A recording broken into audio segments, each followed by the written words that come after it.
friends, thanks for being here. I'm Crystal, founder of Simple Studies. Beyond creating homeschool curriculum, I'm passionate about reading widely and connecting with so many of you about all things books and different genres.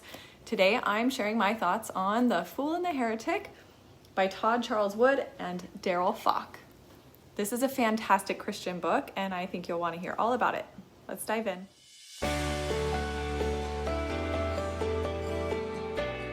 I actually picked this one up before I planned to have my son read it, and I'm so glad I did.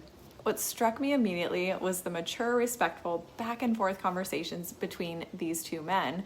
They're discussing evolution and creation, a topic that can get pretty heated, but they approach it with genuine respect for each other's perspective. So many points each person brought up made a lot of sense to me.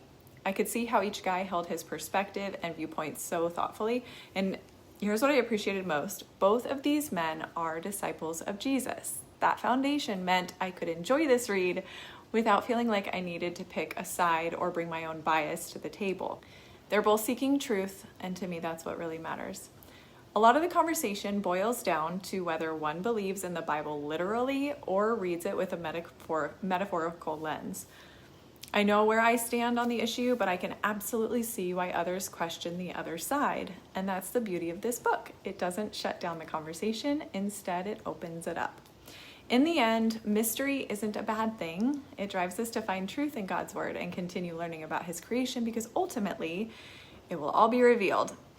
I think it's so important we head into books like this with an open mind. And I know some people say, keep your mind open enough or wide enough and your brain might fall out. But I don't think that applies here. When you're reading two thoughtful Christians who respect each other and are genuinely seeking truth together, that's different. What I loved most was this book modeled how we can disagree on significant topics without dismissing each other or our faith.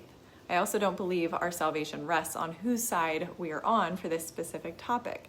That perspective freed me up just to sit with the ideas and consider them and appreciate the dialogue. This book's a wonderful example of how Christians can engage with topics respectfully and thoughtfully. Whether you're wrestling with questions about evolution and creation, or you just want to see what mature Christian dialogue looks like, this one's for you.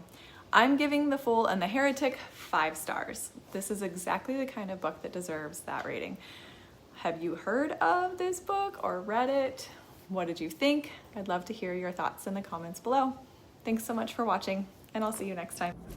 If you'd like to read more widely in 2026, I have something called Breath and Beauty, a year-long reading invitation just for you. We read through 12 books, 12 different genres throughout 2026, and I'll link it below. Half the proceeds go to Compassion International to help support and sponsor children in poverty. So hopefully you'll get to join me reading more widely in 2026. Thanks again for being here.